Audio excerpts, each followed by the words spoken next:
Doctor, నేను delivery అయిన తర్వాత చాలా వెయిట్ గెయిన్ అయ్యాను అని చాలామంది వచ్చి చెప్తూ ఉంటారు. సో ప్రెగ్నెన్సీ తర్వాత, డెలివరీ అయిన తర్వాత వెయిట్ లాస్ అవ్వడానికి ఈరోజు ఈ వీడియోలో మనం తెలుసుకుందాం. అసలు ఎందుకు వెయిట్ గెయిన్ అవుతారు అంటే, జనరల్గా లాక్టేషన్ పీరియడ్ అంటే బేబీకి బ్రెస్ట్ ఫీడ్ ఇచ్చే టైంలో ఎక్కువ ఆకలిస్తూ ఉంటుంది. సో ఆకలిసినప్పుడు ఏంటంటే ఫుడ్ కూడా ఎక్కువే తీసుకుంటారు. సో మనం ఆ డైట్ తీసుకునేటప్పుడు చేసే మిస్టేక్ ఏంటంటే, ప్రాపర్ న్యూట్రిషియస్ ఫుడ్ అనేది తీసుకోము. ఒక వెల్ బ్యాలెన్స్డ్ డైట్ తీసుకోవాలి. వెల్ బ్యాలెన్స్డ్ డైట్ అంటే ఏంటి? హై ఇన్ ప్రోటీన్ ఉండాలి, కార్బోహైడ్రేట్స్ ఉండాలి, అండ్ ఫ్యాట్స్ అనేది కూడా ప్రపోర్షన్లో ఉండాలి. సో ఇలా కాకుండా ఏంటంటే హై ఇన్ కార్బోహైడ్రేట్స్ అంటే ఎక్కువ రైస్ తినడం ఇలాంటివి చేస్తూ ఉంటారు. దీనివల్ల ఏంటంటే మనకి న్యూట్రిషన్ రాదు, బట్ వెయిట్ గెయిన్ అనేది ఎక్కువ ఉంటుంది. సో వెయిట్ గెయిన్ అయిపోతూ ఉంటాం. That is one main problem.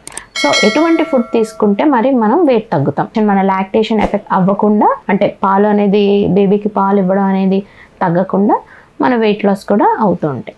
ఎటువంటి టిప్స్ అంటే, ఫస్ట్ ఏంటంటే హై ప్రోటీన్ ఫుడ్ తీసుకోవాలి. హై ప్రోటీన్ ఫుడ్ అంటే ఏంటి? మనకి డేలో ఖచ్చితంగా ఒక 2 eggs ఇంక్లూడ్ చేసుకోండి. ఎలా? బాయిల్డ్ ఎగ్ అవ్వచ్చు, ఆమ్లెట్ అవ్వచ్చు. నెక్స్ట్ అంటే 2 glasses of milk morning and night.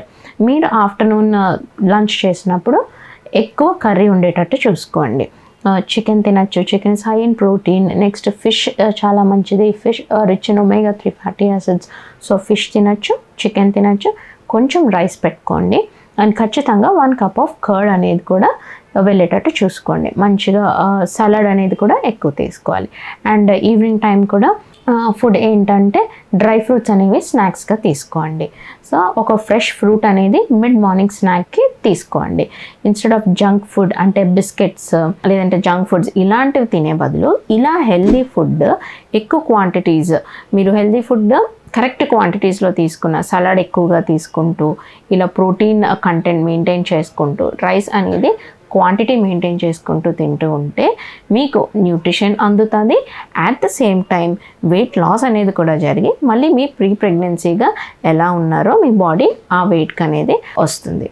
Next tip ఏంటంటే స్ట్రెస్ లెవెల్స్ మేనేజ్ చేసుకోవడం. జనరల్గా పోస్ట్ డెలివరీ స్ట్రెస్ అనేది చాలా ఎక్కువ ఉంటుంది మదర్కి. బేబీకి కంటిన్యూస్ ఫీడింగ్ ఇవ్వడం వల్ల అదొక స్ట్రెస్. నెక్స్ట్ ఏంటంటే post delivery it self is a stressful event అంటాం. నెక్స్ట్ ఇంకొక మెయిన్ ఏంటంటే నిద్ర ఉండదు మదర్కి.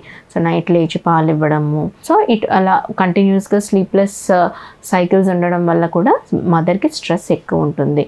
సో స్ట్రెస్ అనేది ఎక్కువగా ఉన్నా సరే వెయిట్ గెయిన్ అయ్యే ఛాన్సెస్ ఎక్కువ ఉంటాయి. అండ్ మనం వెయిట్ లాస్ అవ్వడానికి కూడా కొంచెం కష్టం ఉంటుంది మనలో స్ట్రెస్ లెవెల్స్ అవి ఎక్కువ ఉన్నప్పుడు.